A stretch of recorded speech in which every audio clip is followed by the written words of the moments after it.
The Gospel according to St. Luke chapter 13, verses 12 and 13.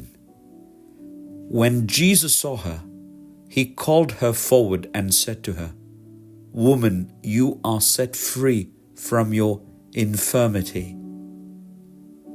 Then he put his hands on her, and immediately she straightened up and praised God. യേശു അവളെ കണ്ട് അടുക്ക വിളിച്ചു, "സ്ത്രീയെ, നിന്റെ രോഗബന്ധനം അഴിഞ്ഞിരിക്കുന്നു" എന്ന് പറഞ്ഞ് അവളുടെ മേൽ കൈവച്ചു. അവൾ ക്ഷണത്തിൽ നിവർന്ന് ദൈവത്തെ മഹത്വപ്പെടുത്തി. For 18 long years, the woman with the bent back lived in pain, unable to lift her eyes to the heavens. 18 വർഷക്കാലം കൂനിയായ സ്ത്രീ അവളുടെ നയനങ്ങൾ സ്വർഗത്തിലേക്ക് ഉയർത്തുവാൻ സാധിക്കാതെ വേദനയിൽ കഴിഞ്ഞിരുന്നു.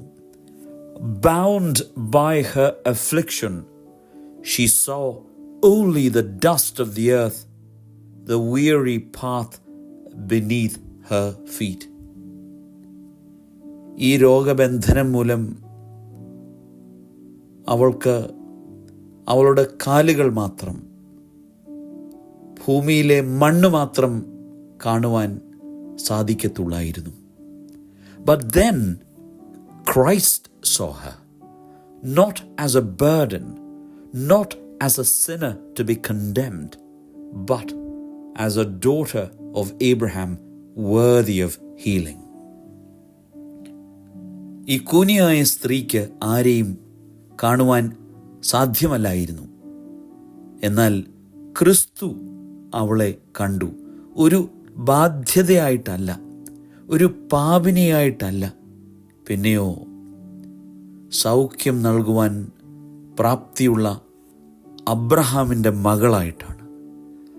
How many of us walk through life weighed down by guilt, by fear, by wounds that seem unhealable?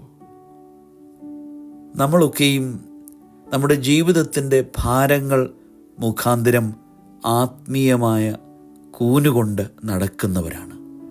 Sin bends us over, keeping our eyes fixed on our failures, unable to see the light of God's mercy. നമ്മുടെ പാപങ്ങൾ നമ്മെ കൂനിയാക്കുന്നു. നമ്മുടെ വീഴ്ചയിലും നമ്മുടെ തളർച്ചയിലുമാണ് നമ്മുടെ കണ്ണുകൾ പതിഞ്ഞിരിക്കുന്നത്. പലപ്പോഴും അങ്ങനെയുള്ള സന്ദർഭങ്ങളിൽ ദൈവത്തിൻ്റെ കരുണയുടെ പ്രകാശം കാണാതെ നമ്മൾ പോകുന്നു. But Christ calls us forward. അവിടെ നമ്മുടെ കർത്താവ് നമ്മെ മുൻപോട്ട് വിളിക്കുകയാണ്. He places his hands upon us and his love straightens what sin has twisted. നമ്മെ നമ്മുടെ കർത്താവ് വിളിക്കുമ്പോൾ അവൻ്റെ കരസ്പർശനത്താൽ, അവൻ്റെ സ്നേഹത്താൽ നമ്മുടെ പാപത്തിൻ്റെ കൂനിൽ നിന്ന് നാം നിവർന്ന് നിൽക്കുന്നു. This Lent, let us bring our burdens to him. ഈ നോമ്പുകാലം നമ്മുടെ ഭാരങ്ങളെ, നമ്മുടെ പാപങ്ങളെ, നമ്മുടെ വേദനകളെ കർത്താവിൻ്റെ സന്നിധിയിൽ കൊണ്ടുവരാം. Let us hear his voice saying, "You are set free." അവൻ്റെ ശബ്ദം നമ്മൾ കേൾക്കുവാൻ ഇടയാകട്ടെ. മകനെ, മകളെ, നിന്റെ രോഗബന്ധനം അഴിഞ്ഞിരിക്കുന്നു.